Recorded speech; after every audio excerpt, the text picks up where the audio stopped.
ఏంటో ఈ జీవితం. మా అత్తేమో 4 రోజులు వ్రతం అన్నది. మేకలు లెక్క ఆకులు తినాల్సి వస్తాంది. 4 రోజులకే నాన్ వెజ్ లేక నాలుక మీద నారాలు లాక్కత్తానాయి.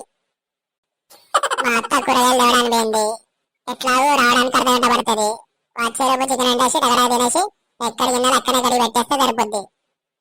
సుధా, ఏం చేస్తున్నావు ఇంట్లో? ఇదేంటి ఇంత త్వరగా వచ్చిందేంటి అత్తయ్య? ఛ, కర్రీ అయితే వండినాం. ఇంకొక 5 నిమిషాలు లేట్ వస్తే తినడు కూడా అయిపోవు. ఏమైంది అక్కడనే తుమ్మ ముద్దులా నిల్చొని ఆలోచిస్తున్నావు? అదేం లేదు అత్తయ్య, కూరగాయలకని వెళ్ళి ఖాళీగా వచ్చారేంటని ఆలోచిస్తున్నా. అదేం లేదే, కూరగాయలకని వెళ్ళిన పర్స్ మర్చిపోయిందని మళ్ళీ ఇంటికి వచ్చిన. ఓ అవునా అత్తయ్య. 10 minutes later. నా కోడలు గురించి ఏమో అనుకున్నా గానీ పన్నీర్ కర్రీ మాత్రం సూపర్ వండింది. హోటల్లో కూడా ఇట్లా ఇయ్యరు, అంత టేస్ట్ ఉన్నది.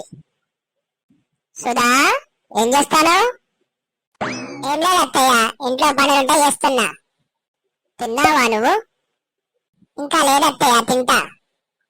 ఫస్ట్ తినిపో, పనులు తర్వాత చేసుకోవచ్చు గాని. ఇదేంటి చికెన్ కర్రీ సగమే ఉంది, కొంపదీసి అత్తయ్య తినేసిందా ఏంటి? వామ్మో, ఈ విషయం అత్తయ్య తెలిస్తే ఇల్లు పీకి పందిరేస్తుంది. ఇక బయట చెత్త డబ్బాలు బొక్కలెక్కడియే? నీకు మొన్న చెప్పాను కదా బయట నుంచి తెప్పించుకొని తినద్దని. అంటే అత్తయ్య అది మాట్లాడక మళ్ళా. ఇంట్లో ఫస్ట్ బయట పడేసి మంచిగా నీట్గా బండలు కడుగు.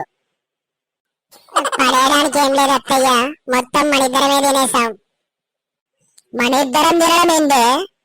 అంటే నేను తిన్నది పన్నీర్ కర్రీ కాదా, బోన్లెస్ చికెనా?